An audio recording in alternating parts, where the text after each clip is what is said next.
The topic is do the work, but what you're not told about your self-care, spiritual, and healing journey. Do the work, but what are the things that you're not told about your self-care, spiritual, and healing journey? Every time in the past I would hear people talk about do the work. Many times it was coupled with, the nice things, the sunshine and rainbows, things like journal, get some sunshine, play with puppies, date yourself, all of those nice, fun, feel good things. But what you're not told about your self care, healing, and spiritual journey is that some of the experiences along that path aren't going to be especially pleasant. Some might hurt, some might cause old feelings to come up, to go out. You're going to be deemed the bad guy, and that's okay. And I've been thinking about this topic for the last couple days because I have changed so much that I almost don't even recognize me. A lot of the things that were interesting to me no longer are. Things and places where I allowed my time to be spent, I am really not even interested in it anymore. But I'll tell you this. When it comes to whatever journey, personal development journey that you're on, whether it is self-care, spiritual, healing from trauma, etc., it takes tremendous courage. Because what you're doing is you're really pressing Control Alt Delete on your life. You're pausing everything and you're doing a hard reset. At least that's what I did in April. I did a hard reset. I cut things off, cut people off, ended things, left things, resigned from things, backed out of things, because I knew at that time it was important for me to devote all of my time and all of my energy to me. And it worked. But what happened along the way? People's feelings got hurt. I'm sad. No, I'm not. I never want anyone's feelings to be hurt, but listen to me and listen to me clear.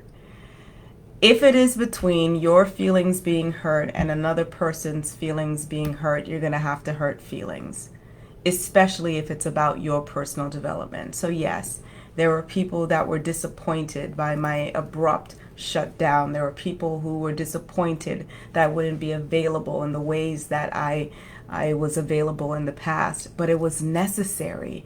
The me that I am today needed the Natasha in April to take that bold step, that courageous step of just cutting things and people off.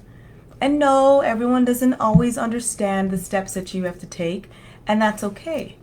But part of this journey sometimes is doing the hard things, the tough things, like cutting people off, like appearing or feeling like the bad guy, and it's okay. What else are you not told? Sometimes you're not told that you're going to have to come face to face with you.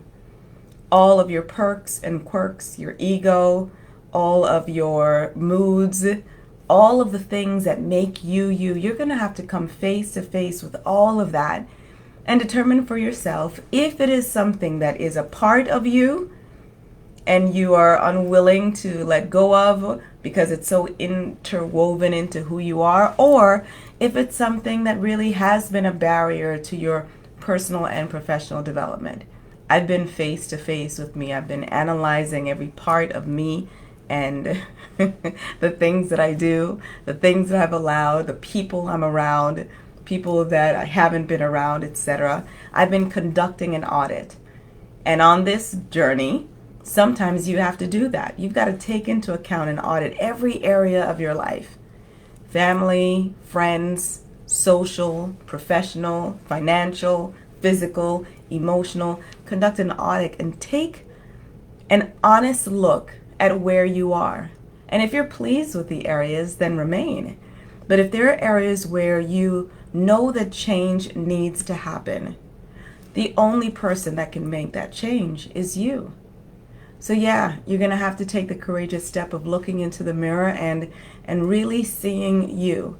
And for me, because I've been busy, I speak about it in my book that my distraction of choice is often other people and organizations. I pour my time and my energy and my efforts and my talents into those organizations so that I don't have time to look at me. Well, when you get rid of everything, then you've got some time to look at you. And that's what I've been doing. You know, it's not always, I don't know where we got the idea that every part of our life is just supposed to be exciting and happy and joy filled. I believe that as a spirit having a human experience, I'm going to, at some point, experience the full spectrum of human emotion.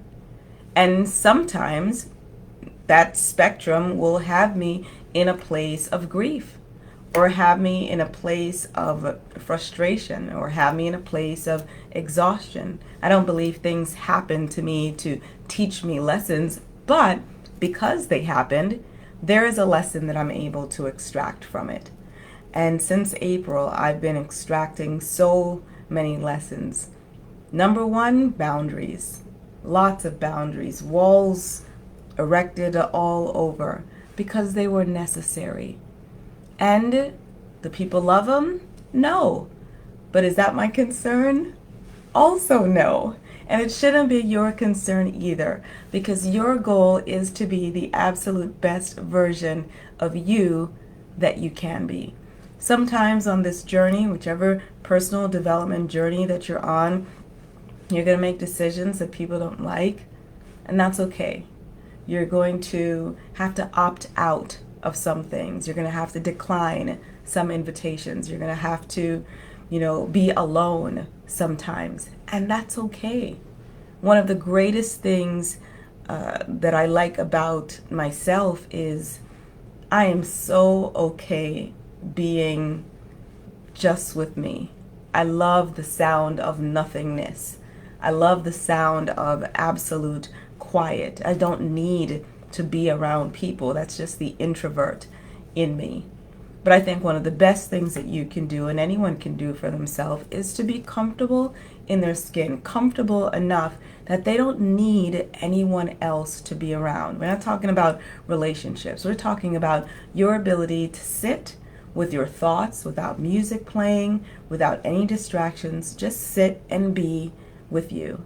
And that's one of the things that I am very happy that I'm able to do by myself. Listen, if you're going to do any journey, again, self-care, healing, spiritual, it is not always going to be pleasant. Even the Bible says consider the cost, or count the cost. There is a cost sometimes to even personal development and professional development. Sometimes you have to leave people behind, and that's not a question or a statement of their value, but it's really a statement of your value. There are some people that I've disconnected from, that I've blocked, that I've unfollowed, that I've unfriended. Again, it's not a statement of their worth and their value, but just that I value me more. And that's okay. I think the people pleaser in many of us desire to be liked all the time. And I think I have officially slayed that people pleaser in me, where I just don't care. I don't. And that's not from a defensive standpoint. It's not like I don't care about people, but it's offensive. I think for the first time in my life, or in a very long time, I am offensively taking steps in my life instead of responding and being reactive to the events that happen all around. Jumpstart your happy, get closer to happiness now. Listen, if you have questioned whether you are happy, if you said that you aren't happy, if you are frustrated by the level of unhappiness that you currently have, then you need to read my book. Because in it, I'm sharing how I lost my happy, and also everything that I've been doing unapologetically to get it back. I'm excited about life. I'm excited about the place and space that I'm in. I'm very happy with who I am and with the choices and decisions that I've made since April to bring me to this place, to bring me to this version of Natasha that can be here sharing with you tonight. So, NatashaPierre.com is where you can get my book. It's where you can set up some time to speak with me. It's where you can learn more about my coaching, and it's where you can connect with me on all other social platforms.